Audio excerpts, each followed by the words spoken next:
perform that music. I think that was really neat. So great job, everybody. Yeah, round of applause for that. Well, about 32 weeks ago, back in September, I added 9 rooms to my house. So you're wondering how I did that? Well, things like the rhythmic rec room, technique theater, the ear training gym, those kinds of rooms were added to my house, and all the students know what I'm talking about. So those are just some of the rooms in the Catch Me If You Can game that we played all year long, and it was that game that I was telling you about that was based on the game of Clue. So we had a lot of fun with that all throughout the year. So students would come to their lesson, and we would have games that we would play, and they would have different challenges that they would have to perform. So they would be musical challenges and then musical games that we would do, and they would come and do that each week long. So that game went on for 32 weeks all throughout the year, but it was really neat. And then once a month we would have Composer Day, where students would come and they would work on the composer scrapbooks that you see out in the hallway. So that would be a time where we would listen to some of the composers' music, and it would be a good time to get to know a special composer throughout the year.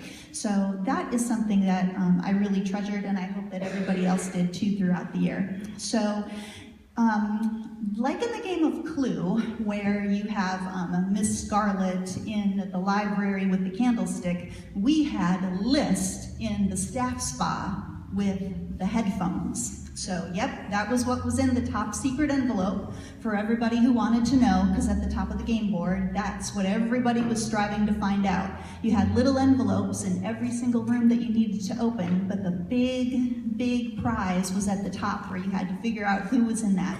And as much as I wanted every single person to be able to win that game, and it was possible, so everybody had a chance to be able to do that, there was only one person who figured out what was in that top secret envelope. So as Noah Antonio is coming up here, because he was the guy, so Noah, go ahead and come on up here, as he was the guy who was figuring out what was in that room. That list was in that room, and he did a great job. And so inside this prize, there is a little composer statue of his chosen composer. So that's what the prize was throughout the year, and nobody knew what the prize was going to be. But there are some qualities, I think, about Noah that I just want to share. He comes to practice every week with a great attitude. He comes prepared to his lesson, and he just comes with a really great willingness to work hard. And I think those are qualities that not only he, but I think that everybody can agree that those are really great qualities to have in life.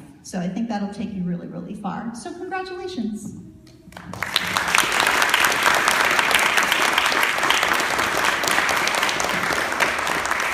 And now our solo showcase is up next, and I'm going to ask you if you're able to stand up and join us in the singing of our national anthem. But first, go ahead and stand. We're going to have a quick stretch, and then please join us in the singing. The words will be on the screen of our national anthem.